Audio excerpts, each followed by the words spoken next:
প্রতিফলের দিন, যেদিন প্রতিফল দেওয়া হবে, তিনি হচ্ছেন সেই দিবসের অধিপতি, সেই দিবসের মালিক। সূরা ইনফিতারে আল্লাহ পাক বলছেন, ওয়ামা আদরাকা মা ইয়াউমুদ্দিন সুম্মা মা আদরাকা মা ইয়াউমুদ্দিন। বিচারের দিনটি কি তা তোমাকে কে জানালো? আবার জিজ্ঞেস করছি, তোমাকে কে জানালো বিচারের দিনটা কি?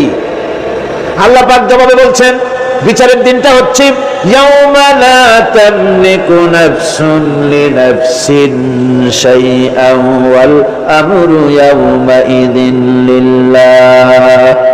বিচারের দিন হচ্ছে এমন দিন যেদিন কেউ নিজেকে রক্ষা করতে পারবে না, কারো থেকে কেউ নিজেকে রক্ষা করতে পারবে না, নিজেকে কেউ নিজের জন্য কাউকে সাহায্যকারী পাবে না। সমগ্র ব্যাপারটি নিরঙ্কুশ ভাবে আল্লাহ রাব্বুল আলামিনের হাতে থাকবে। সেই দিনটার নাম কিয়ামত, সেটার নাম পরকাল, সেটার নাম হচ্ছে বিচারের দিন। যেদিন কর্তৃত্ব হবে কেবলমাত্র কার? আল্লাহ পাক। সেই দিনটা হচ্ছে কর্মফল পাওয়ার দিন। লাহা মা কাসাবাত ওয়া আলাইহা মাকতাসাবাত। প্রত্যেক মানুষই সে উপার্জন অনুসারে সেখানে ফল পাবে। যেমন কর্ম তেমন ফল পাবে, ব্যক্তি হিসাবে পাবে, দল হিসাবে পাবে। তিলকা উম্মাতুন ক্বাদ খালাত লাহা মা কাসাবাত ওয়া লাকুম মা কাসাবতুম ওয়া লা তুসআলুনা আম্মা ইয়ামালুন। প্রত্যেক মানুষই তার উপার্জন অনুসারে ফল পাবে। যা সে পাবে তা নিজের উপার্জন ছাড়া আর কিছুই না, আর যে ফল পাবে সেটাও তার উপার্জন। সুতরাং কিয়ামতের দিন আল্লাহ মানুষের উপরে কোনো জুলুম করবেন না, অত্যাচার করবেন না।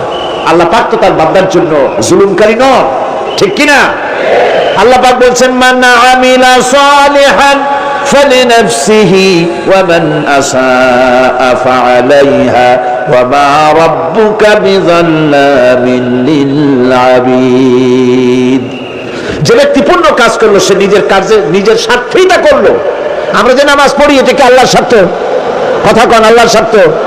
সারা পৃথিবীর সমস্ত মানুষ যদি আল্লাহর সেজদা দেয়, আল্লাহর ক্ষমতা আরো কিছু কালের জন্য বাড়বে নাকি? সমস্ত মানুষ যদি আল্লাহকে অস্বীকার করে, বিদ্রোহী ঘোষণা করে, বিদ্রোহ ঘোষণা করে, তাতে কি আল্লাহর ক্ষমতা শেষ হয়ে যাবে? নাউযুবিল্লাহি মিন যালিক। যেমন ছিলেন তেমনই থাকবেন।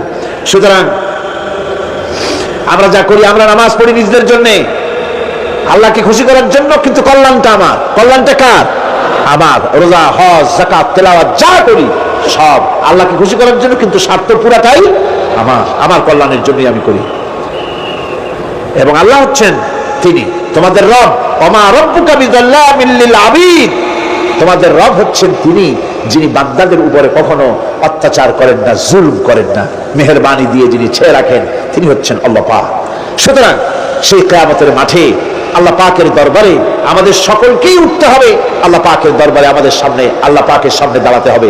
সেদিন আমাদেরকে কেউ বাঁচাতে পারবে না।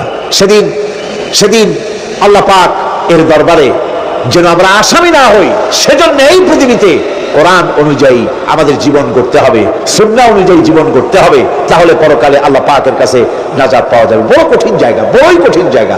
আপনি ইউরোপে যান, আমেরিকায় যান, যেখানেই যান না কেন, বিদেশে গেলে সেখানে বন্ধু বান্ধব আছে, ফরেন কারেন্সি সংগ্রহ করে যেতে হয়। আর যদি বন্ধু বান্ধব না থাকে তাহলে ফরেন কারেন্সি তো সংগ্রহ করে নিয়ে যাবেনি, সেটা দিয়ে আপনার উপকার হবে। কিন্তু এমন একটা দেশে আমরা যাব, আমাদের সকলকে যেতে হবে। ওই দেশটার নাম কি? পরকাল। ওটার নাম কি? পরকাল। ওই পরকালে আমরা যে উঠবো, সেখানে কোনো আত্মীয় স্বজন মিলবে না। আল ইয়াউমা লা ইয়ানফাউ মালু ওয়ালা বানুন। ধন, সন্তান, সন্ততি, সম্পদ কোনো কাজে লাগবে না কিয়ামতের মাঠে। সেদিন আমাদের উঠতে হবে খালি হাতে। সেখানে উঠতে হবে, কোনো ফরেন কারেন্সি দিয়ে কাজ হবে না, বন্ধু বান্ধব মিলবে না, কারেন্সিও মিলবে না। এমন একটা কঠিন জায়গা যেখানে মাথার উপরে হবে প্রচন্ড সূর্যের কিরণ, পায়ের তলে হবে তামার মতো জমিন, সমস্ত মাঠ জুড়ে শুধু মানুষ চিল্লাবে, কাঁপতে থাকবে, চিল্লাইতে থাকবে, উলঙ্গিনী হয়ে কিয়ামতের মাঠে মানুষ আল্লাহর দরবারে উঠবে। হযরত আয়েশা সিদ্দিকা রাদিয়াল্লাহু তাআলা আনহা বলেছেন, হে রাসূল, তাহলে কি মানুষের শরম করবে না? হুজুর বললেন, শরমের অনুভূতি তো থাকবে না। মানুষ সব আকাশের দিকে, ঊর্ধ্বের দিকে তাকিয়ে থাকবে, ভয়তে অস্থির হয়ে যাবে, কেউ কারো দিকে তাকাবার সময় পাবে না। এমন একটা বিভীষিকাময়, এমন একটা বিরাট জায়গায়, কঠিন জায়গায় আমাদের সকলকে উঠতে হবে। যাওয়ার আগে আল্লাহ পাক স্মরণ করিয়ে দিচ্ছেন, সূরা ফাতিহা প্রত্যেক নামাজে আমাদের স্মরণ করিয়ে দেয়, তিনি শুধু রহমান রহিমই নন, তিনি মালিক ইয়াউমিদ্দিন, তিনি কিয়ামতের দিন মানুষের বিচার করবেন। সে বিচারের মধ্যে পক্ষপাতিত্ব থাকবে না, সে বিচারটা বড় কঠিন হবে। কারো পয়সা যদি মারেন, কারো হক যদি নষ্ট করেন, তাহলে প্রতিটা পয়সার জন্য 70 রাকাত কবুল নামাজের সওয়াব দিতে হবে কিয়ামতের মাঠে। বাঁচা যাবে না সেদিন, উপায় হবে না। আল্লাহ পাক যার প্রতি রহম করবেন তিনি ছাড়া আর বাঁচার কোনো পথ থাকবে না। সেই জন্য ওই পরকালের মাঠে কিয়ামতের দিন আল্লাহ পাকের দরবারে আমরা যেন আল্লাহর খাঁটি বান্দা হয়ে উঠতে পারি, এই জীবন যাপনের তৌফিক আল্লাহ পাক যেন আমাদের দান করেন। আমরা সবাই বলি আমিন, সকলে বলেন আমিন। الذين يمكناهم في الأرض أقاموا الصلاة وآتوا الزكاة وأمروا بالمعروف ونهوا عن المنكر। মুসলমানেরা যদি ক্ষমতায় যায়, দিনদার ইমানদার লোকেরা যদি ক্ষমতায় যায়, 4খানা কাম করবে। জোরে বলেন কয়খান? প্রথম নম্বরে নামাজ কায়েম করবে, 2 নম্বরে যাকাত আদায় করবে, 3 নম্বরে ভালো ভালো কাজের আদেশ করবে, আর 4র্থ নম্বরে কি করবে? সমস্ত খারাপ কাজগুলি 2 হাত দিয়ে তারা বাধা দেবে। বাধা দেবে কি দিয়ে? হ্যাঁ, এইবার দেখা যাচ্ছে কয়েকজনে বলছে, বেশি লোকে ভয় পাইছে। বাধা দেবে কি দিয়ে? হ্যাঁ, এই 2 হাত দিয়ে বাধা দিতে হবে। এই কথাটা কে বলেছেন? না না, আল্লাহ বলেন। আন্দাজে মারলে হইল নাকি? বুঝে শুনে জবাব দিতে হবে। 2 হাত দিয়ে বাধা দিতে হবে। কথাটি কার? রাসূল করিম সাল্লাল্লাহু আলাইহি ওয়াসাল্লামের। মান রা মিনকুম মুনকারান ফালিয়ুগাইয়িরহু। 2 হাত দিয়ে বাধা দাও, 2 হাত দিয়ে অন্যায়ের প্রতিরোধ করো। আমরা করি না। এই সরকারের আমলে সিনেমার যত ন্যাংটা ছবি রাস্তায় রাস্তায় টানানো, আমি জিজ্ঞেস করতে চাই, এত নোংরা ছবি বাংলার ইতিহাসে কোনদিন টানানো হয়েছে কিনা? একজন সরকার, একটা সরকার প্রধান নারী, একজন নারী সরকার প্রধান, আর তার সময় নারীরা সবচাইতে বেশি লাঞ্ছিত আর ধর্ষিত হলো। ভালো কাজের আদেশ দাও, অন্যায় কাজ থেকে ফিরাও। রমজান মোবারক আসতেছে, চট্টলার সিংহ পুরুষেরা হাত মজবুত করে সিনেমার পোস্টার ছেড়ে আন্দোলন শুরু করে দাও। কোন সিনেমায় নগ্ন ছবি থাকতে পারবে না, কোন রাস্তায় নগ্ন ছবি থাকতে পারবে না।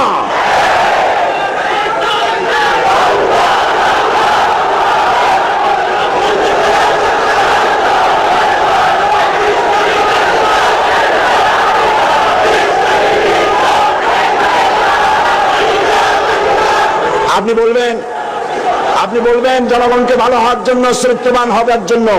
ছেলেরা চরিত্রবান থাকবে কেমনে? রাত 2টোর পরে ডিশ এন্টিনার মাধ্যমে নীল ছবি প্রদর্শিত হয়, ডিশ এন্টিনা দিয়ে।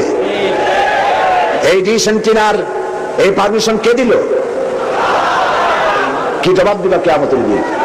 এত ধর্ষণ বাড়তেছে খামোখা, কুলঙ্গ ছবি রাস্তায় টানানো, আর রাতের বেলায় নীল ছবি প্রদর্শিত হচ্ছে ডিশ এন্টিনার মাধ্যমে। যুবক যুবতীরা দেখতেছে, চুরি হচ্ছে, ডাকাতি হচ্ছে, খুন হচ্ছে। বাংলাদেশ হাবিয়া দোজখে পরিণত হয়ে গেছে।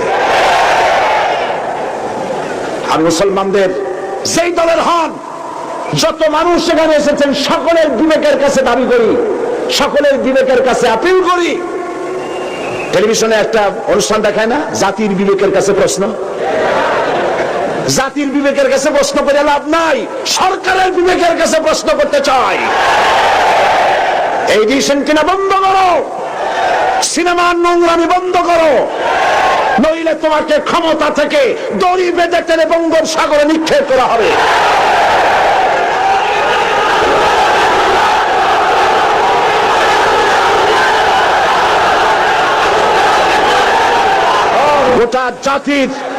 গোটা জাতির চরিত্র নষ্ট করা হচ্ছে। আপনারা যদি ঘুমায় থাকেন, জাতিকে বলছি, যেই দল করেন, আপনি যদি ঘুমায় থাকেন, আপনার ঘরের ভিতরে আপনার সন্তান ধর্ষক হবে, আপনার মেয়ে নষ্ট হবে, ভ্রষ্ট হবে। গোটা জাতি ইউরোপ আমেরিকার চাইতে নোংরামি, নষ্টামি, ভ্রষ্টতার ভিতরে ডুবে যাবে গোটা দেশ। এখনো সময় এসেছে, রুখে দাঁড়াও, রুখে দাঁড়াও। ইমান বাঁচাবার লক্ষ্যে, দেশ বাঁচাবার লক্ষ্যে। ও আমার জাতি, ফিরে এসো, ইমানের বলে বলিয়ান হও। ইন্না কাইদা শাইতানি কানা দাঈফা, শয়তানের চক্রান্ত আসলেই দুর্বল। বাড়িওয়ালার শক্তি বেশি না চোরের শক্তি বেশি? আপনারা বাড়িওয়ালা। অন্যায় কাজের প্রতিরোধ, ভালো কাজের আদেশ, এই কাজটা রাসূলুল্লাহ করেছিলেন। আপনারা দেখেন আমাদের দেশে মসজিদেও লোক ভরা, সিনেমা হলে কি মানুষের খুব দুঃখ নাকি? বরং সামনে লেখা থাকে হাউসফুল, লোক ভর্তি, মাহফিলেও লোক ভর্তি, গান বাজনাও লোক ভর্তি। আমি এই দৃষ্টান্তটা এইভাবে দেই যে একটা খাল উত্তর দক্ষিণে প্রবাহিত, ওই খালে অনেক মাছ আছে। মাছ ধরার জন্য এলাকাবাসীরা খালের মধ্যে নেমে গেল। তারপরে উত্তর দিকের পানি বালতি ভরিয়া দক্ষিণ দিকে ফেলাইতে লাগলো বহু মানুষ। এইভাবে পানি ফেলাইতে ফেলাইতে সন্ধ্যা হয়ে গেছে। মাছ ধরার জন্য পিছনে তাকাইছে, তাকায় দেখে সামনেও যত পানি, পিছনে তত পানি। মেহনত বরবাদ, গুনাহ লাজিম। এখন এই অবস্থা হলো কেন বলেন তো বুদ্ধি করিয়া? সুবহানাল্লাহ, সকলেই সচেতন, বুঝে ফেলাইছেন। বাঁধ না দিয়া সমানে পানি ফেলাইছে। আজকে যদি একটা আদর্শিক বাঁধ আমাদের থাকতো, তাহলে মসজিদ ভরা আর সিনেমা ভরা এটা হইত না। আদর্শিক বাঁধ হলো ইসলামের রাষ্ট্র। ইসলামের রাষ্ট্র যদি হতো, তাহলে সিনেমার ছেলেরা, সিনেমা যারা দেখে, ওরা ভালো হয়ে হইয়া মসজিদে ঢুকতো। আর মসজিদের মানুষ কোন রকম সিনেমায় যেত না। যত খারাপ ভালো হতো, যত খারাপ তত ভালো হতো। হতে হতে উত্তর দিকে তাকায় দেখা যেত খারাপ একটাও নাই, সব ভালো হয়ে গেছে। রাসূলুল্লাহ এটাই করেছেন, আল্লাহর নবীরা এটাই করেছিলেন। এবং এই পদ্ধতি দিয়ে ইয়ামুরুহুম বিল মারুফ ওয়া ইয়ানহাহুম আনিল মুনকার, ভালো কাজের আদেশ করতেন, অন্যায় কাজ থেকে দুই হাতে ফিরে হাত দিয়ে বাধা দিতেন। ফিরতে হবেই। আজকে এই কাজটি করার পর রাসূল করিম সাল্লাল্লাহু আলাইহি ওয়াসাল্লাম তার যুগে 10 বছর এটার উপরে শাসন করলেন। আল্লাহ পাক বলেছেন, এই কাজটা করলেই তোমরা মুক্তি পাবে, কল্যাণ পাবে। এই কি কাজ? ভালো কাজের আদেশ, অন্যায় কাজের নিষেধ। এই কাজটা করলেই তোমরা কি পাবে? কল্যাণ পাবে। তোমাদের রাষ্ট্র কল্যাণ রাষ্ট্রে পরিণত হয়ে যাবে। ওয়াদা কার? এবার দেখেন, 10টি বছর নবীজি রাষ্ট্র পরিচালনা করার পর ইন্তেকাল করলেন। হযরত আবু বকর রাদিয়াল্লাহু তাআলা আনহু তিনি আজ রাষ্ট্রপ্রধান হয়েছেন। হযরত আবু বকর রাষ্ট্রপ্রধান হয়ে হযরত ওমর রাদিয়াল্লাহু তাআলা আনহুকে তিনি বিচারক বানালেন। হযরত আবু বকর হচ্ছেন রাষ্ট্রপ্রধান, হযরত ওমর হলেন কি? বিচারক। 1 বছর পূর্ণ হয়ে গেছে। ঐতিহাসিকরা লিখছেন, লক্ষ্য করুন, আমারু বিল মারুফ নাহি আনিল মুনকারের সুফল লক্ষ্য করুন। হযরত ওমর 1 বছর বিচারালয় দায়িত্ব পালন করলেন জাস্টিস হিসেবে। ফামাকাসা আমান ফালাম ইখতাসিম ইলাইহি ইসনান। ঐতিহাসিকরা লিখছেন, 1 বছর পূর্ণ হয়ে গেল হযরত ওমরের আদালতে 2 জন লোক এমন আসতো না যে একজন আরেকজনের বিরুদ্ধে কোনো মামলা দায়ের করেছে। সুবহানাল্লাহ, কইতে ইচ্ছে করে না? এমন একটা লোক এসে একটা মামলা দায়ের করে নাই। পৃথিবীতে কি কোনো দৃষ্টান্ত আছে যে 1 বছরের মধ্যে কোনো মামলা দায়ের হয় না? হযরত ওমর আবু বকর রাদিয়াল্লাহু তাআলা আনহুর কাছে এসে বলছেন, মা হাজাতা বি ইনদা কওমিল মুমিনিনা ইয়া খলিফাত রাসূলুল্লাহ সাল্লাল্লাহু আলাইহি ওয়াসাল্লাম। হে রাসূলের খলিফা, এই কওমের জন্য বিচারপতির দরকারটা কি? তিনি জিজ্ঞেস করছেন, লিমাযা, কেন তুমি আমাকে এই প্রশ্ন করছো? তিনি শোনালেন যে আমার কাছে 1 বছর হয়ে গেল, একজন লোক এসে মামলা দায়ের করে নাই। হযরত আবু বকর বলছেন, এর কারণ হিসেবে তুমি কি মনে করো? কি কারণে তোমার কাছে কোনো বিচার আসলো না, একটা মামলাও দায়ের হলো না 1 বছরে? কারণটা কি? এবার শোনেন, কারণ বলছেন। কে বলতেছেন কারণটা? ওমর ফারুক রাদিয়াল্লাহু তাআলা আনহু কারণ বলছেন। কারণ কি? তিনি বলছেন, ও আমিরুল মুমিনিন, তুমি আমাকে এমন কওমের বিচারক বানিয়েছো যে কওমের দিন হচ্ছে দীনুহুমুন নাসিহা, যেই কওমের দিন হচ্ছে কল্যাণ কামনা করা। প্রত্যেক ব্যক্তি আরেকজনের কল্যাণ কামনা করে, কেউ শত্রুতা কামনা করে না। আজকে তাকে আমরা করি, আমি এক দল করি আর এক দল সহ্য করি না। একজনে মিটিং করে ওই জায়গায় আরেকজন মিটিং করে, একজন রাজনীতি করে তার রাজনীতি সহ্য হয় না বলে 5 ট্রাক ময়লা ফেলায় দিয়ে আসে। সে যুগে তারা কল্যাণ কামনা করে, আর আজকের যুগে কি করে? কল্লা কামনা করে। অমুকের কল্লা খুলে নেব আমরা। এখন কল্লা কামনা করা হয়, আর তখন কল্যাণ কামনা করা হতো। দীনুহুমুন নাসিহা ওয়া মানহাজুহুমুল কুরআন। এই জাতির মানহাজ, তাদের উদ্দেশ্য, তাদের লক্ষ্য, তাদের কনস্টিটিউশন, তাদের সংবিধান হচ্ছে কি? আল কোরআন। ওয়া আমালুহুম আল আমরু বিল মারুফ ওয়া নাহই আনিল মুনকার। আর এই কওমের কাজ হচ্ছে আমল, তাদের কাজ হচ্ছে ভালো কাজের আদেশ করে বেড়ানো, আর যার সামনে অন্যায় হয় 2 হাতে বাধা দিয়ে অন্যায় ফিরায় দেয়। সুবহানাল্লাহ। ওয়া আমালুহুম আল আমরু বিল মারুফ ওয়া নাহই আনিল মুনকার। এখানেই শেষ নয়। ওয়া আমিরুল মুমিনিন, আপনি আমাকে এমন এক কওমের বিচারক বানিয়েছেন যেই কওমের জনগণের অবস্থা কি জানেন? ওয়াইদা আহাদুহুম মারিদু আদুহু। এদের মধ্যে একজন যদি অসুস্থ হয়, অনেক মানুষ হাদিয়া, ফল, ফ্রুটস ইত্যাদি হাদিয়া নিয়া তার কাছে গিয়ে হাজির হয়। ভাই কেমন আছেন? আল্লাহ আপনার ভালো করুক। হাতে মুখে হাত বুলায় দেয়, মাথায় হাত বুলায় দেয়। এই শুশ্রূষায় বারণ ওষুধ ভালো হয়ে যায়। ওয়াইজাফতাকারা নাসারুহু। আর যখন তাদের মধ্যে থেকে কেউ ফকির হয়, গরিব হয়, সাহায্য করার জন্য লোকেরা এগিয়ে আসে। 50 টাকার দরকার, 2000 টাকা চলে আসছে। বাড়িতে চাল দিতে পারে না, বিল্ডিং এর ছাদ দেওয়ার মতো পয়সা চলে আসছে। ওয়াইজাহতাজা সাদুহু। আর যখন কারো কিছু প্রয়োজন হয়, সেই প্রয়োজন মিটাবার জন্য চতুর্দিক থেকে লোকেরা এসে হাজির হয়ে যায়। কুল্লু ওয়াহিদিন মিনহুম ইয়ারিফু হাদ্দাহু ফায়াকিফু ইনদাহু। এর প্রত্যেক ব্যক্তি তার নির্ধারিত সীমা চেনে। যেখানে আল্লাহ রাব্বুল আলামিন যে জিনিসকে হারাম করেছেন, ওই হারামের বর্ডারে গিয়ে দাঁড়ায় যায়, হারামকে ক্রস করে না। ফায়াকিফু ইনদাহু, সেখানে দাঁড়িয়ে যায়। ফাফিমা হুম ইয়াখতাসিমুনা ইলাইয়া ইয়া খলিফাত রাসূলুল্লাহ সাল্লাল্লাহু আলাইহি ওয়াসাল্লাম। সুতরাং এই জাতির জন্য বিচারকের দরকারটা কি? খামোখা সারাদিন আমি বসে থাকি, বিচারকের কোনো দরকার নাই। আহারে সুবহানাল্লাহ বলতে পারলেন না?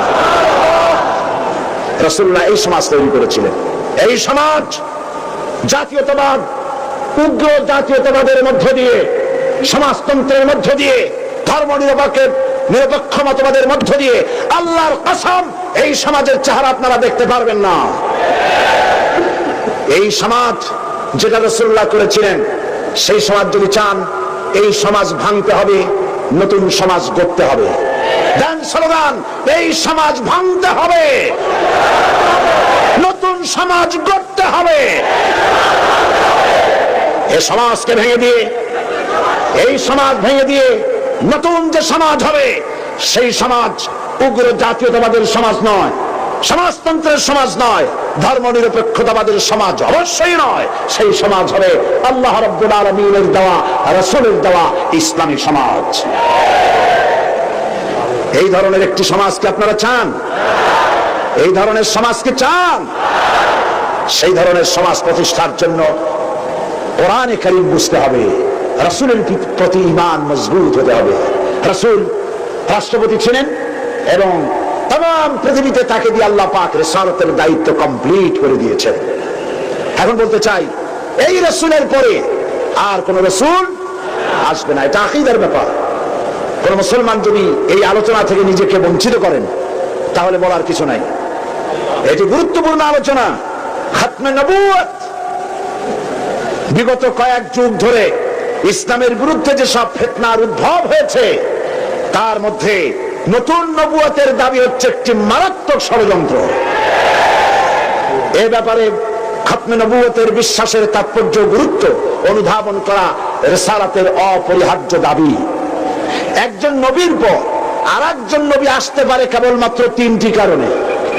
বুঝুন ভালো করে, একজন নবীর পরে আরেকজন নবীর আসার কারণ হতে পারে মাত্র তিনটি। কয়টি? এক, প্রথম নবীর শিক্ষা বিলুপ্ত হয়ে গেছে এবং তা পুনর্বার পেশ করা প্রয়োজন, এই জন্য একজন নবী আসা দরকার। রাসূলুল্লাহর শিক্ষা কি বিলুপ্ত হয়েছে? রাসূলুল্লাহর শিক্ষা বিলুপ্ত হয়নি, চির অম্লান হয়ে আছে, নতুন নবীর প্রয়োজন নাই। দুই, প্রথম নবীর শিক্ষা পূর্ণাঙ্গ নয় এবং তার শিক্ষা সংশোধনের বা পরিবর্তনের প্রয়োজন, এজন্য নতুন একজন নবীর প্রয়োজন। রাসূল করিম সাল্লাল্লাহু আলাইহি ওয়াসাল্লামের শিক্ষা কি পূর্ণাঙ্গ নয়? তা কি সংশোধন এবং পরিবর্তনের কোনো প্রয়োজন আছে? তিন, প্রথম নবীর শিক্ষা একটি জাতির জন্য সীমাবদ্ধ, অন্যান্য জাতির জন্য আর একজন নবী দরকার। রাসূল করিম সাল্লাল্লাহু আলাইহি ওয়াসাল্লাম কি শুধু একটি জাতির নবী? রাসূল করিম সাল্লাল্লাহু আলাইহি ওয়াসাল্লাম হচ্ছেন বিশ্ব নবী। সুতরাং তার নবুয়তের পরে নতুন কোন নবীর আমদানির কোনো প্রয়োজন নাই। রাসূল করিম সাল্লাল্লাহু আলাইহি ওয়াসাল্লামের নবুয়ত শেষ, এরপরে আর কোন নবী? কোরআনে কারীমের চূড়ান্ত দলিল শুনুন, মা কানা মুহাম্মাদুন আবা আহাদিন মির রিজালিকুম ওয়ালাকিন রাসূলুল্লাহি ওয়া খাতামান নাবিয়্যিন। মুহাম্মদ সাল্লাল্লাহু আলাইহি ওয়াসাল্লাম তোমাদের কোনো পুরুষদের পিতা নন, বরং তিনি আল্লাহর রাসূল এবং নবীগণের পরিসমাপ্তকারী আর আল্লাহর সর্ববিষয়ে মহাজ্ঞানী। এই খাতামান নাবিয়্যিন, খাতাম শব্দের উল্লেখ করে নবুয়তের দুয়ার চিরকালের জন্য আল্লাহ পাক বন্ধ করে দিয়েছেন।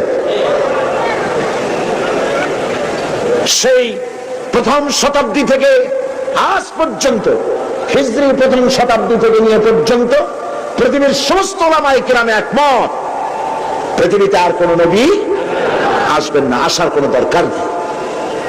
অথচ এই খাতামের অর্থ নতুন নবী, ভণ্ড নবী, মিথ্যা দাবিদার নবী, পৃথিবীর নিকৃষ্ট শয়তান গোলাম মোহাম্মদ কাদিয়ানী, আল্লাহ জাহান্নামের আগুন তার কবরে অনন্তকাল জ্বলতে থাকুক।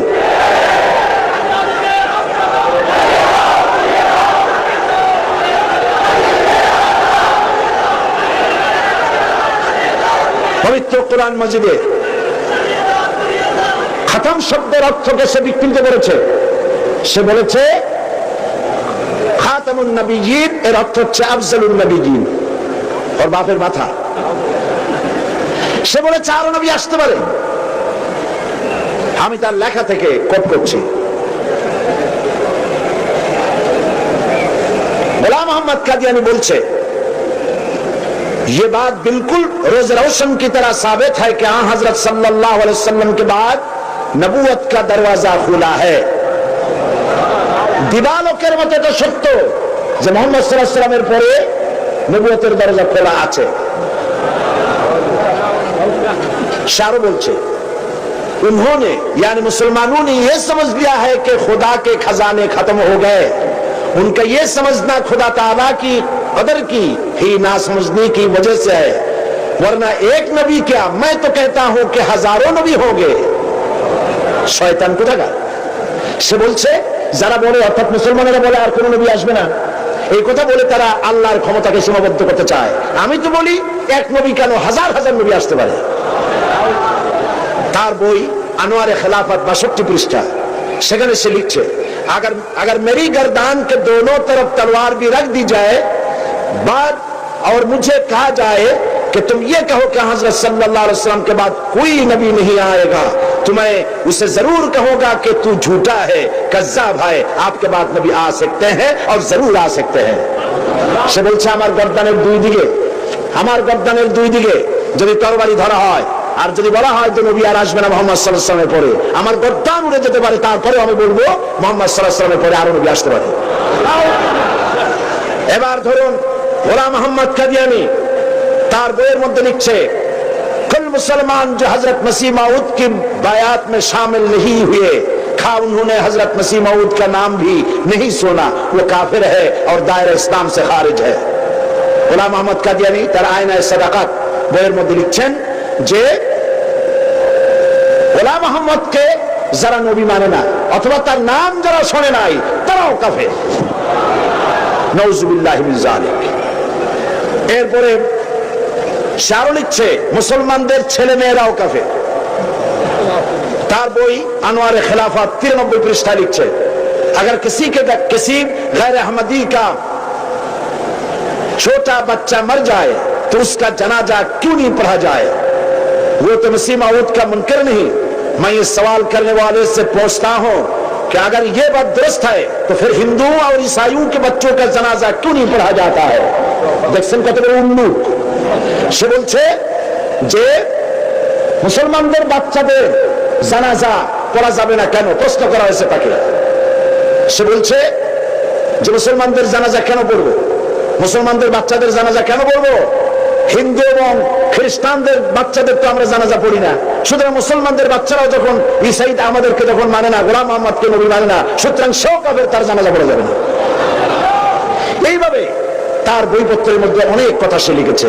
এমনকি কথাও লিখেছে যে আমি স্বপ্নে দেখেছি আল্লাহ আমার সামনে এক যুবকের রূপ ধারণ করে এসেছেন, আর আমি এক যুবতী নারী হিসেবে তার সামনে দাঁড়ালাম। তিনি রাতে আমাকে ব্যবহার করলেন এবং তার দ্বারা আমি গর্ভবতী হয়ে আমি ঈসা মসিহে রূপান্তরিত হলাম। নাউযুবিল্লাহ। এই শয়তানের কবরে দোজখের আগুন জ্বলুক। ওকে যারা নবী বলে মানে তারা কাফের।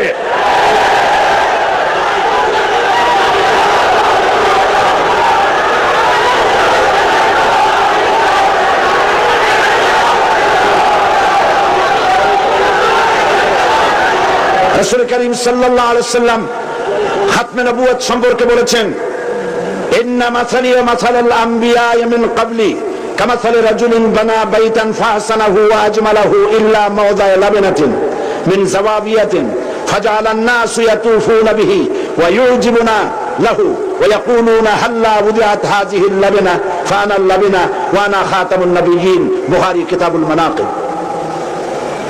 আল্লাহর নবী বলেন, একটি বিল্ডিং, সেই বিল্ডিং এর ভিতরে যদি একখানা ইটের অভাব থাকে তাহলে প্রত্যেকের চোখে ধরা পড়বে একখানা ইট নাই। যখন ইটখানা পূর্ণ করা হবে, বিল্ডিংটি পূর্ণ হয়ে গেল। নবীজি বলেন নবুয়তের ইমারতে একখানা ইটের অভাব ছিল, রব্বুল আলামিন আমাকে সেই ইট হিসাবে জায়গা পূর্ণ করে নবুয়তের ইমারতকে কমপ্লিট করে দিয়েছেন। ক্বালা রাসূলুল্লাহ সাল্লাল্লাহু আলাইহি ওয়াসাল্লাম আন্না রিসালাতা ওয়ান নবুওয়াতা قد انقطعت فلا رسول بعدي ولا نبوة। রাসূল করিম সাল্লাল্লাহু আলাইহি ওয়াসাল্লাম বলেছেন রিসালাত এবং নবুয়তের দরজা কাট হয়ে গেছে, নতুন করে কোন নবী বা রাসূল পৃথিবীতে আর আসবে না। قال النبي صلى الله عليه وسلم لو كان بعدي نبي لكان عمر بن الخطاب رضي الله تعالى عنه। আমার পরে যদি কেউ নবী হতো অবশ্যই ওমরকে আল্লাহ পাক নবী বানায় দিতেন। قال رسول الله صلى الله عليه وسلم لا نبي بعدي ولا أمة بعد أمتي। আমার পরে আর কোন নবী নাই, আমার উম্মতের পরে আর কোন উম্মত নাই। রাসূল করিম সাল্লাল্লাহু আলাইহি ওয়াসাল্লাম বলেছেন আন সাওবান রাদিয়াল্লাহু তাআলা আনহু আন্নাহু قال قال رسول الله صلى الله عليه وسلم وأنه سيكون في أمتي 30 كذبون كلهم يزعم أنه نبي وأنا خاتم النبيين لا نبي بعدي। رواه أبو داود كتاب الفتن। আবু দাউদ শরীফে এসেছে রাসূল করিম সাল্লাল্লাহু আলাইহি ওয়াসাল্লাম বলেছেন আমার পরে 30 জন মিথ্যাবাদী নবুয়তের দাবি করবে, মিথ্যাবাদী, কাযযাব, দাজ্জাল। অথচ আমার পরে আমি শেষ নবী, আমার পরে আর কোন নবী আসবে না। রাসূল সাল্লাল্লাহু আলাইহি ওয়াসাল্লামের জীবনের শেষ ভাগে মুসাইলামা কাযযাব মিথ্যা নবুয়তের দাবি করল। রাসূলের পরে যদি আর কোন নবী আসার গুঞ্জাইশ থাকতো তাহলে আপনারা বলেন হুজুরের ইন্তেকালের পর সর্বপ্রথম যে যুদ্ধ হলো সেটা তো এই যুদ্ধই ছিল। মুসাইলামা কাযযাবকে গ্রেফতার করার জন্য, তার বিরুদ্ধে যুদ্ধ করার জন্য সমস্ত সাহাবায়ে কেরাম এক হয়ে গিয়েছিলেন। রাসূলের পরে আর কেউ নবী হবে এটা যদি বৈধ হতো তাহলে সাহাবায়ে কেরাম এই যুদ্ধে যেতেন না, ঠিক কিনা? তার বিরুদ্ধে যুদ্ধ করেছেন। সেই বেটা নবুয়তের দাবি করছে, লোকেরা কয় আপনি তো খালি নবী নবী করেন, তা আপনার ওহী কই? কয় যে দেখো কেবল না নবী হইলাম, একটু অপেক্ষা তো করবা। হ্যাঁ জিবরাইল আসুক, কয়েকদিন পর কয় যে জিবরাইল আসছিল আজকে, তারপর কি সূরা পাইলে? কয় যে সূরা খান পাইছে। সূরা কয় শোনা না আমাদেরকে, তো উম্মত তো কিছু পাবে, উম্মত পাবে না? এখনো কেউ দাবি করুক নবী, দেখবেন কিছু উম্মত পেয়ে যাবে। পাগল ছাগলের তো অভাব নাই, ঠিক কিনা? তা না হলে গোসল শরীফের পানি মানুষে গাইতে পারে? নাউজুবিল্লাহ কর। একজন পীর হয়, ওনার একটা গোসল শরীফ হবে, গোসলের পানি শরীরের যত জায়গায় ধুয়ে পড়লো, নাউজুবিল্লাহ, এইগুলা মানুষে গায়। সুতরাং পাগল ছাগলের অভাব নাই, পাগল ছাগল আছে। কিছু উম্মত পেয়ে গেছে, উম্মতের কয় সূরা কই? কয় পাইছি সূরা। সূরা একটা শোনাই দিল, ইন্না আতাইনাকাল আকা ফাসাল্লি লিরাব্বিকা ওয়াজআক ইন্না শানিয়াকা হুয়াল আবলাক। উম্মতেরা কয় যে তো মহামরণ, এ কি সূরা? পড়তে গেলে তো কাশি আসে। আর অর্থ কি? রাসূলুল্লাহর উপরে যে সূরা নাযিল হয়েছে সুবহানাল্লাহ, তা শুনলে চোখ দিয়ে পানি পড়ে, আর এটা সূরা হইল। অর্থটা কি? আমি তোমাকে নিশ্চয়ই হুতুম কেসা দান করেছি, সুতরাং তোমার রবের উদ্দেশ্যে চিৎকার মারো, তোমার শত্রুরা শ্বেত এবং কালো বর্ণের হবে। তো হইল কি? আগা নাই মাথা নাই, তো হইল কি? তারপরে যুদ্ধ হলো, শয়তান মরল। 30 জন মিথ্যাবাদী নবুয়তের দাবি করবে, তার মধ্যে সর্বশেষ এই নবুয়তের দাবি করতে আসলো গোলাম মোহাম্মদ কাদিয়ানী। অথচ রাসূলের পর যার কোন নবী আসবে না, কোরআন সাক্ষী, সমস্ত হাদিস গুলি সাক্ষী। কোরআন শরীফের যত তাফসীর আছে, কাশাফ, বাইজাবি, তাবারি, কুরতুবি, রুহুল বায়ান, রুহুল মানি, খাজিন, দুররে মনসুর ফি জিলালিল কোরআন, জালালাইন, যত তাফসীর, আরবি তাফসীর পৃথিবীতে আছে, সমস্ত তাফসীর খাতামুন নবীয়্যিন তাফসীর করেছে। এরপরে আর কোন নবী আসবে না। একটি কথা মাঝখানে শোনায়নি, এই পৃথিবীতে খ্রিস্টান এবং ইহুদিরা যখনই মুসলমানদেরকে আক্রমণ করতে চেয়েছে কোনো ব্যাপারে, তখন মুসলমানদেরকে ব্যবহার করেছে, ঠিক না? মুসলমানদেরকে ব্যবহার করেছে। রাসূলুল্লাহকে গালি দেওয়ার জন্য বাংলাদেশে কবি নামের কলঙ্ক দাউদ হায়দার নামক এক শয়তানকে তারা ব্যবহার করেছিল। আবার কোরআন শরীফকে সংশোধন করতে হবে বলে নারী নামের কলঙ্ক, ওই শয়তানের নাম নেব না, তারে ব্যবহার করছিল। হযরত আয়েশা রাদিয়াল্লাহু তাআলা আনহাকে গালি দেওয়ার জন্য সালমান রুশদির মতো একটা শয়তানকে তারা ব্যবহার করেছিল। অনুরূপভাবে খাতমে নবুয়তের উপরে হামলা করার জন্য খ্রিস্টান আর ইহুদিরা আগায় আসে নাই, গোলাম মুহাম্মদ নামক এক শয়তানকে ব্যবহার করেছে। সে বলল আমি নবী। তারপরে এইসব হাবিজাবি বইপত্র লিখলো, উর্দুতে, ইংরেজিতে, নানান ভাষায় লিখলো। সে ছিল ইংরেজের দালাল। এরপরে আরেকটি কথা হচ্ছে, ইমাম আযম রাহমাতুল্লাহ আলাইহি বলেছেন, আপনারা বিরক্ত হচ্ছেন না তো? ইমাম আযম রাহমাতুল্লাহ আলাইহি বলেছেন, মুহাম্মদ সাল্লাল্লাহু আলাইহি ওয়াসাল্লামের পরে যদি কেউ নবুয়তের দাবি করে, তার কাছে দলিল চাওয়া যাবে না, যে তুমি যে নবী, তার দলিল কি দাও। এই দলিল চাওয়া গুমরাহি, কুফরি। কারণ তুমি প্রমাণ করেছো, সে যদি দলিল দিতে পারে তাহলে তার নবুয়ত তুমি মানবা। নাউজুবিল্লাহ। মাওলানা আতাউল্লাহ শাহ বুখারী রাহমাতুল্লাহ আলাইহি, সেই যুগের শ্রেষ্ঠ আলেম, তিনি তার কাছে গিয়ে বলছেন, এ গোলাম, নবুয়তের দাবি করো, শক্তি পাও কই? কয় শক্তি দিছে আমার কোরআন শরীফ। কোথায় আছে? কোরআন শরীফে আছে না, সূরা সফের মধ্যে আমাকে বলা হয়েছে, ঈসা আলাইহিস সালাম আমার ব্যাপারে বলেছেন, ইয়াতি মিন বাদ ইসমুহু আহমদ, আমার পরে একজন আসবেন, তার নাম হবে আহমদ, আমি সেই আহমদ। মাওলানা বুখারী বললেন, ঈসা আলাইহিস সালাম যার কথা বলে গেছেন তার নাম আহমদ, আর তোর নাম হচ্ছে গোলাম আহমদ। তার অর্থ হচ্ছে ঈসা আলাইহিস সালাম যে আহমদের কথা বলেছেন, সেই আহমদের তুই গোলাম। গোলাম আহমদ বলছে, এটা তো খুব মুশকিল হয়ে গেল। তাহলে আমি আমার নামের প্রথম শব্দ বাদ দিয়ে দিলাম, গোলাম বাদ দিলাম, আজ থেকে আহমদ হয়ে গেলাম। এখন কি করবেন? মাওলানা বলছেন, বহুত ঠিক, তোমার ফতোয়া দিয়ে আমি বলতে চাই, নামের প্রথম অংশ বাদ দেওয়া যদি জায়েজ হয়, তুমি যেমন বাদ দিছো, আমারটাও বাদ দিলাম। আমার নাম আতা আল্লাহ, আমার নামের আতা বাদ দিলাম। আমার নামের আতা বাদ দিলে আমি আল্লাহ হই, আর আমি আল্লাহ হয়ে কই তোর মতো গাধারে আমি নবুয়ত দেই নাই। এরপর এই শয়তানের মৌত হলো, উম্মতেরা তালাশ করে পায় না, 3 দিন খোঁজ নাই, নবী গেল কই? খুঁজতে খুঁজতে টয়লেটের মধ্যে দিয়া গন্ধের জ্বালা অস্থির, যাইয়া দেখে টয়লেটে যা থাকে খাইয়া পেট ফুলাইয়া শয়তান মরে রয়েছে। নাউজুবিল্লাহ। এই গোলাম মোহাম্মদ কাদিয়ানী কাফের। আমি বুঝতে পারি না মানুষের কেন হুঁশ হয় না। দুনিয়ার কোন আলেম, কাদিয়ানী সম্প্রদায়ের মধ্যে কোন আলেম নাই, কোন আলেম নাই, একজন আলেমও নাই। এদেরকে খ্রিস্টানেরা পোষে, আর পোষে আমার দেশের সরকার। তা না হলে পরে আমি সরকারকে বলতে চাই, তোমরা যদি মুহাম্মদ সাল্লাল্লাহু আলাইহি ওয়াসাল্লামকে শেষ নবী মানো, তাহলে গোলাম মোহাম্মদকে নন মুসলিম মাইনরিটি কাফের বলতে বাধা কোথায়? তার অর্থই হচ্ছে তোমরা সহনশীল। গোলাম মোহাম্মদ কাদিয়ানী আর কাদিয়ানীদের কাছ থেকে অর্থ পেয়ে, বিত্ত পেয়ে তাদের প্রতি সহনশীল হয়েছ। এই পৃথিবীর 18টি মুসলিম দেশ কাদিয়ানীদেরকে নন মুসলিম মাইনরিটি হিসেবে ঘোষণা করেছে। বাংলাদেশকেও করতে হবে। সেই সৌভাগ্য এই পোড়া কবাইয়া সরকারে আছে কিনা আমি জানি না।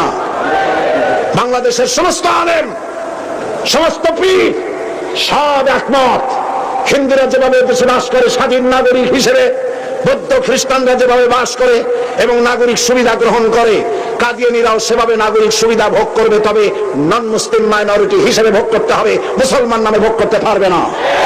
এবং কোন কাদিয়ানীর মসজিদ থাকবে না। কাদিয়ানীদের মসজিদ মসজিদ নয়, উপাসনালয়। তাদের মসজিদের ইমাম হয় না, পুরোহিত হয়। তাদের উপাসনালয়ের ভিতরে পাওয়া গেল বোমা, ডিনামাইট। তাদের পুরোহিতদেরকে গ্রেফতার না করে, তাদের নেতাদেরকে গ্রেফতার না করে, আল্লাহর বান্দা এদেশের আলেমদেরকে গ্রেফতার করে পুলিশ রিমান্ডে নিয়ে নির্যাতন চালানো হচ্ছে। মনে রেখো, আল্লাহ বলেন, আমি সীমা লঙ্ঘনকারীদেরকে ঢিল দে, দেখি কদ্দুর পারো। তারপরে যখন প্রান্ত সীমায় চলে যায়, ইন্না বাতশা রাব্বিকা লাশাদীদ, তোমার প্রভু যখন ধরেন, তোমার প্রভুর পাকড়াও সিরিয়াস হয়ে যায়। হাতের কাছে শত টেলিফোন থাকলেও টেলিফোনের গায়ে হাত যাওয়ার আগে ব্রাশ ফায়ার হয়ে কলিজা উড়ে চলে যাবে। আল্লাহকে ভয় করো। কারে ভয় করো? চিল্লাও, কারে ভয় করো? আল্লাহ পাককে ভয় করো। কাদিয়ানীরা কাফের, তাদের কুফরি থেকে, তাদের অনিষ্টতা থেকে দেশকে বাঁচাও। আমি আজ আপনাদের সামনে কথা স্পষ্টভাবে বলতে চাই, মুহাম্মদ সাল্লাল্লাহু আলাইহি ওয়াসাল্লামের খাতমে নবুয়তের উপর ঈমান আনা আমাদের জন্য ফরজ। হুজুরের পরে আর কোন নবী আসবে না। আমার কথার ভুল অর্থ করার কোন সুযোগ নাই, স্পষ্ট কথা বলছি। আমি আপনাদেরকে আরজ করব, আগামীকাল এই আয়াতের বাকি অংশ আপনাদের সামনে পেশ করব ইনশাআল্লাহ। মুনাজাতের জন্য সব মুসলমান যার যার জায়গায় 1 সেকেন্ডের ভিতরে বসে পড়ুন। এত বড় মাহফিলের মুনাজাত কেউ নষ্ট করবেন না। সবাইকে বসতে বলেছি, দাঁড়ানো লোকেরা সবাই বসুন, আর জোরে সরে জিকির করেন সুবহানাল্লাহ, আলহামদুলিল্লাহ।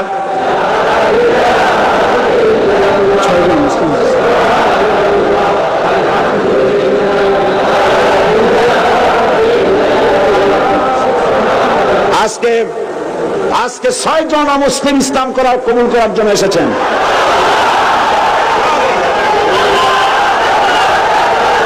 আমি আর একটা কথা শোনাই, আর একটি কথা শুনুন, থামেন, আর একটি কথা শোনেন। মুনাজাতের কথা শুনে প্রত্যেক দিন যারা হাঁটেন, আমি তাদেরকে অনুরোধ করবো, আল্লাহর রাস্তায় আগামীকাল মাহফিলের ভেতরে ঢুকবেন না। মেহরবানি করে মাহফিলের চতুর্দিকে থাকবেন, যাতে মুনাজাতের নাম শুনলেই আপনারা দৌড় মারতে পারেন। আল্লাহর রাস্তার ভিতরে ঢুকবেন না। হাজার হাজার মানুষ পাড়ায় আপনারা যান, আপনাদের লজ্জা হওয়া উচিত। সবাই জিকির করেন সুবহানাল্লাহ।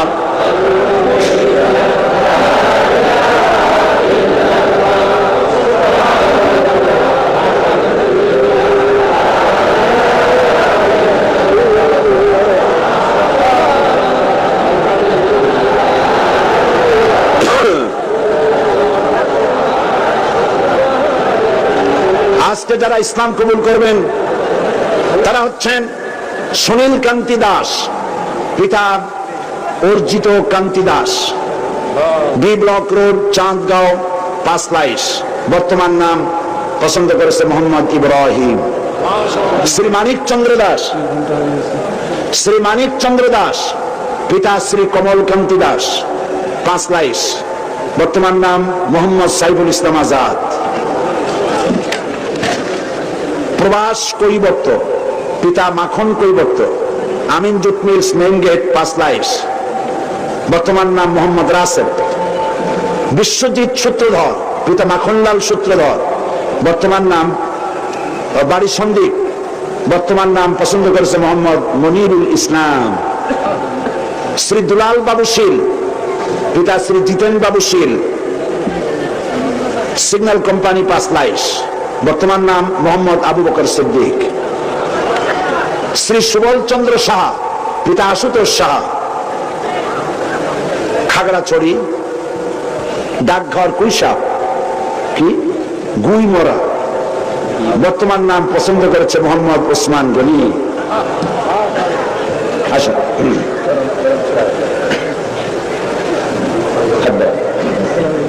হাব্বা সবাই সবাই একটা একটা করে হাব্বা।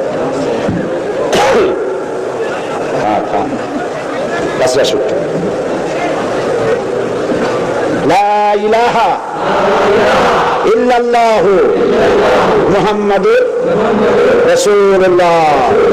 আল্লাহ ছাড়া কোন ইলাহ নাই, মাবুদ নাই, উপাস্য নাই।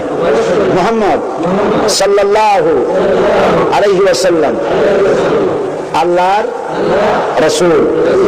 আশহাদু আন লা ইলাহা ইল্লাল্লাহু ওয়াহদাহু লা শারীকা লাহু ওয়া আশহাদু আন্না মুহাম্মাদান আবদুহু ওয়া রাসূলুহু।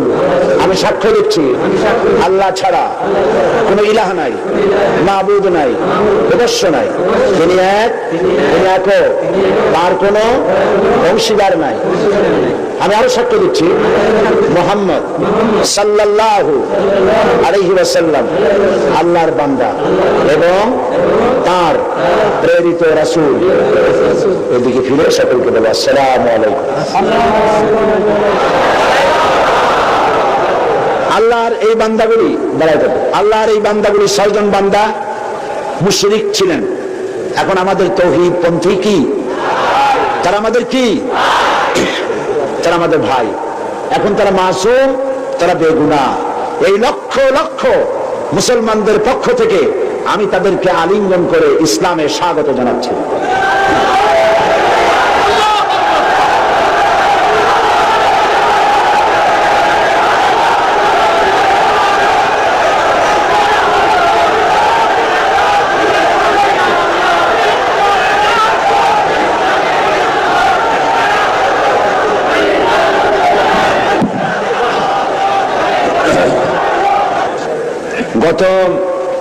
গতদিন মহিলা মাহফিল কবে হয়েছিল?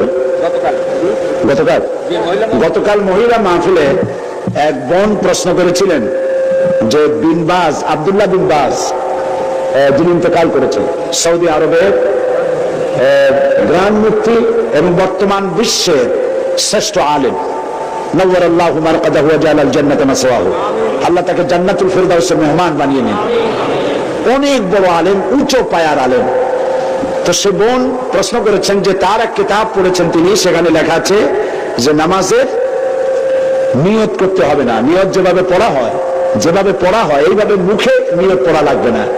এটা ঠিক কিনা আমার কাছে প্রশ্ন করেছে। আমি প্রশ্নের জবাবে বলেছি যে বিন বাজ সারা পৃথিবীতে স্বীকৃত শ্রেষ্ঠ আলেম, সমস্ত ওলামা মহলের কাছে তাকে ওস্তাজুল ওলামা বলা হয়, ওস্তাজুল আসাতিজা বলা হয়। সুতরাং তিনি ভুল লেখেননি। আরবিতে যেভাবে আমাদের দেশে নিয়ত পড়া হয়, নাওয়াইতু আন উসাল্লি লিল্লাহি তাআলা রাকাতায় সালাতুল, এই যে নিয়তটা আরবিতে আমরা পড়ি, এইভাবে হুজুর সাল্লাল্লাহু আলাইহি ওয়াসাল্লাম পড়েন নাই, সাহাবায়ে কেরাম এরকম পড়েন নাই। সুতরাং মনে মনে নিয়ত করা, নামাজের জন্য নিয়ত করা, সেটা যে ভাষাই হোক এটা চলতে পারে, মুখে এইভাবে উচ্চারণ করা প্রয়োজন নেই। এই কথাটা বলায় একজন আমাকে লিখেছেন যেটা নাকি আজকে টক অফ দ্য টাউন, সারা একেবারে শহরে এইটাই হয়েছে যে নামাজের নাকি নিয়ত করা লাগবে না, কোনো জিনিসের নাকি নিয়তির দরকার নেই। মানুষ শোনে একটা, বুঝে আর একটা, বলে আর একটা। নিয়ত তো করতে হবে, কিন্তু মুখে ওইভাবে নিয়ত, মুখে উচ্চারণ করা এভাবে হাদিস শরীফে কোথাও নাই, রাসূল সাল্লাল্লাহু আলাইহি ওয়াসাল্লাম করেন নাই, সাহাবায়ে কেরাম করেন নাই। সুতরাং এগুলো নিয়ে উল্টাপাল্টা মন্তব্য পেশ করার কোনো জরুরত নেই। নিয়ত তো করবে, নিয়ত তো করতে হবে, সেটা তো বললাম না। নিয়ত করতে হবে, কিন্তু মুখে ওইভাবে উচ্চারণ করার জরুরত নেই।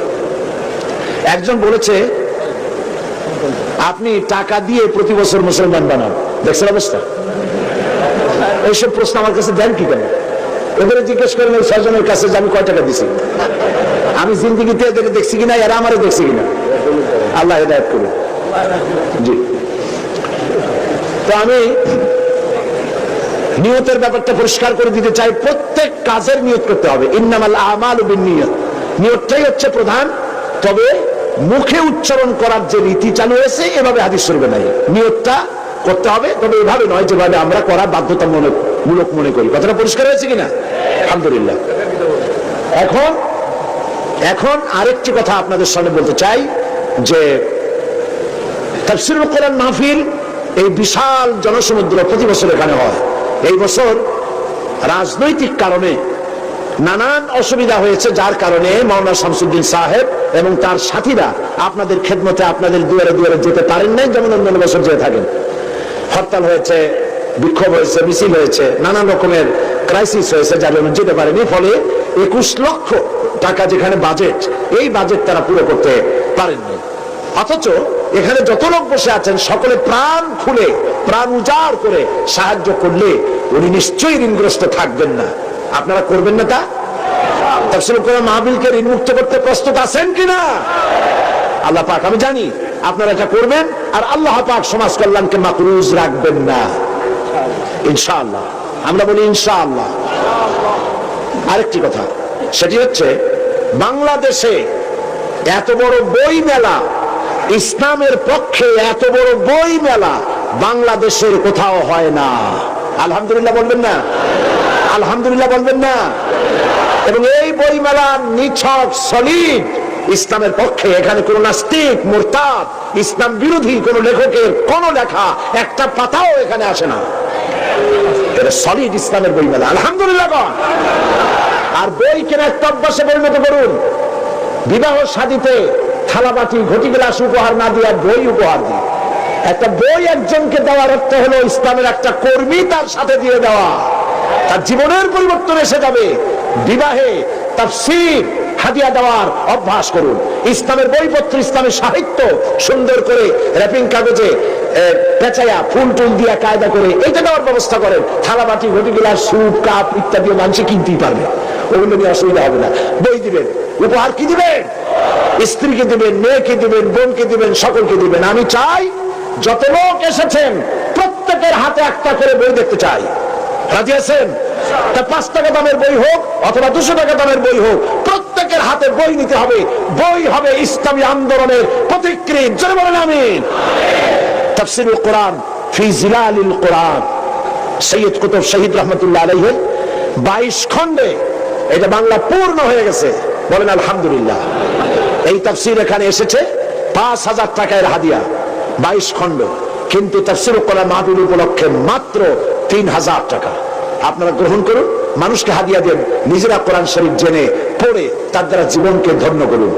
এবং রিসালাতের উপরে যে আলোচনা আমি করতেছি এই 2 দিন ধরে, এর উপরে আমার অত্যন্ত স্নেহের জনাব অধ্যাপক মুফিজুর রহমান সাহেবের লেখা কোরআনের আয়নায় বিম্বিত রাসূলুল্লাহ সাল্লাল্লাহু আলাইহি ওয়াসাল্লাম ইসলামী ছাত্র শিবিরের এটা পাঠ্যপুস্তক হিসেবে তারা গ্রহণ করেছে। এই বইটি অত্যন্ত গুরুত্বপূর্ণ, কোরআন হাদিস দিয়ে ভরা। আপনারা মেহেরবানি করে সে বই গ্রহণ করার জন্য চেষ্টা করবেন, আল্লাহ তৌফিক দিন। না বলে বুঝবেন, না বললে বুঝবেন না যে কি বই নেবেন। সেই জন্য বলছি, কোরআনের বই, হাদিসের বই, অসংখ্য বই আছে। হাত ভর্তি করে, পকেট ভর্তি করে আপনারা বই নিয়ে যান। আল্লাহ পাক আপনাদেরকে তৌফিক দান করুন। এবং আমি কেন জামাত ইসলামী করি, দাড়ি আর টুপি সম্পর্কে যে সমস্ত প্রতিবাদ আমাদের বন্ধুরা আমাদের বিরুদ্ধে বলেন, দাড়ি এবং টুপি সম্পর্কে আমাদের আকীদা কি, মাওলানা মওদুদী রহমাতুল্লাহ আলাইহি তিনি কি কাজ করেছিলেন, এর উপরে বিস্তারিত লেখা ইসলামের রাজনৈতিক বিধান আমার বইটির ভিতরে আছে। সংগ্রহ করুন। দ্বিধা, দ্বন্দ্ব, সন্দেহ নিজেরও দূর হবে, অন্যদেরও দূর করতে পারবেন। আল্লাহ তৌফিক দান করুন, আল্লাহুম্মা আমিন। রব্বানা যালামনা আনফুসানা ওয়া ইন লাম তাগফির লানা ওয়া তারহামনা লানাকুনান্না মিনাল খাসিরিন। হে আল্লাহ তাআলা, লক্ষ লক্ষ মুসলমান নর-নারী তোমার দরবারে হাত তুলেছি, মেহেরবানি করে আমাদেরকে গুমরাহি থেকে বাঁচাইয়া দাও, আমাদেরকে শিরক এবং বিদআত থেকে মুক্ত করে দাও। হে আল্লাহ, তুমি দয়া করে আমাদেরকে সিরাতুল মুস্তাকিমে চলার তৌফিক দিয়ে দাও। ইয়্যাকা না'বুদু ওয়া ইয়্যাকা নাস্তাঈন। পড়েন সবাই, ইয়্যাকা না'বুদু ওয়া ইয়্যাকা নাস্তাঈন, ইহদিনাস সিরাতাল মুস্তাকিম, সিরাতাল লাযীনা আন'আমতা আলাইহিম গায়রিল মাগদুবি আলাইহিম ওয়ালাদ-দাল্লিন। আল্লাহুম্মা লা মানি'a লিমা আ'তাইত ওয়া লা মু'তিয়া লিমা মানা'ত ওয়া লা ইয়ানফা'ু যাল জাদ্দি মিনকাল জাদ। সিত্রুল আরশ মাসবুলুন আলাইনা ওয়া আইনুল্লাহি নাযিরাতুন ইলাইনা বিহাউলিল্লাহি লা ইয়াকদিরু আলাইনা। আল্লাহুম্মা ইন্না নাজআলুকা ফি নুহুরিহিম ওয়া নাউযু বিকা মিন শুরুরিহিম। আল্লাহ তাআলা, এই শতাব্দীর শেষ তাফসীরুল কোরআন মাহফিলের আজ চতুর্থ দিন, আগামীকাল এই মাহফিল শেষ হয়ে যাবে, পরের দিন এই মাঠ খা খা করতে থাকবে। হায় আল্লাহ রাব্বুল আলামিন, প্রতি বছর এই চট্টগ্রামের মানুষেরা ঈদের মতো করে উৎসব করে, প্রত্যেকের বাড়িতে বাড়িতে মেহমান জমা হয়ে যায়। হায় আল্লাহ তাআলা, মানুষেরা দূর দূরান্ত থেকে ছুটে আসে। আল্লাহ, তুমি দয়া করে এই তাফসীরুল কোরআন মাহফিলকে এই দেশের ইসলামী আন্দোলনের মাইলস্টোন বানায়া দাও রব্বুল আলামিন। এই ইসলামী আন্দোলনের জন্য তামাম পৃথিবী বুকে কোরআনে কারীমের এই আওয়াজ তুমি পৌঁছায়া দাও। খাতমে নবুয়তের উপরে যে আলোচনা আমরা করলাম, এর উপরে আমাদের আকীদা মজবুত করে দাও। হায় আল্লাহ, কাদিয়ানী সম্প্রদায়কে আল্লাহ তুমি হেদায়েত করে দাও রব্বুল আলামিন। তাদেরকে এই বাংলাদেশে তারা যে মুসলমানদের বিরুদ্ধে ষড়যন্ত্র করছে, তার মোকাবেলায় আল্লাহ তুমি দয়া করে মুসলমানদেরকে সাহায্য করো রব্বুল আলামিন। আগামীকাল আখেরি মোনাজাতে তোমার বান্দা বান্দীদেরকে চতুর্দিক থেকে মিছিল সহকারে তোমার নামের স্লোগান দিতে দিতে মানুষের উত্তাল ঢেউ এই জায়গায় তুমি সব পৌঁছাইয়া দিও। এই মাঠ তোমার বান্দাদের পদভারে শেষ দিনে সংকীর্ণ হয়ে যায়। আল্লাহ, তুমি আপন কুদরতে এই মাঠকে বড় করে মানুষের ব্যবস্থা করে দিও রব্বুল আলামিন। তোমার কুদরতি নিজাম দিয়ে এই মাহফিল পরিচালনা করে দিও। হায় আল্লাহ পাক, এই মাহফিলে জাতি ধর্ম দল মত নির্বিশেষে লোকেরা তোমার কোরআন শুনতে আসেন। আল্লাহ পাক, তোমার কাছে বিনীতভাবে ফরিয়াদ করি, যেই দলের লোক হোক না কেন, কোরআনের হেদায়েত সকলের নসিবে তুমি দিয়ে দিও রব্বুল আলামিন। তুমি দয়া করে আগামীকাল যে আলোচনা করলে মানুষের জন্য হেদায়েত নসিব হবে, সেই আলোচনা আল্লাহ তুমি আলোচকদের মুখে এনে দিও। হে আল্লাহ রব্বুল আলামিন, এই মাহফিলে দয়া করে মেহেরবানি করে যত লোকে টাকা দিয়েছে আর দেবে, আল্লাহ তুমি সকলকে মেহেরবানি করে এই সমাজ কল্যাণকে সাহায্য করার তৌফিক দান করে দিও। ইসলামী বই পুস্তক যারা নিয়ে এসেছেন কষ্ট করে, আল্লাহ তাদের কামাইতে বরকত দান করে দিও। ইসলামের এই জিহাদে অংশ নিয়েছেন লিখনি দিয়ে কলম দিয়ে যারা, আল্লাহ তুমি তাদের প্রতি রহম করো। সমস্ত মুসলিম জনগণকে কোরআন হাদিস আর ইসলামী সাহিত্য কিনে পড়ে সেই অনুযায়ী আমল করার তৌফিক দিয়ে দিও। ربنا تقبل منا إنك أنت السميع العليم وتب علينا إنك أنت التواب الرحيم سبحان ربك رب العزة عما يصفون وسلام على المرسلين والحمد لله رب العالمين واجعل آخر كلمة عند الموت لا إله إلا الله محمد رسول الله. السلام عليكم.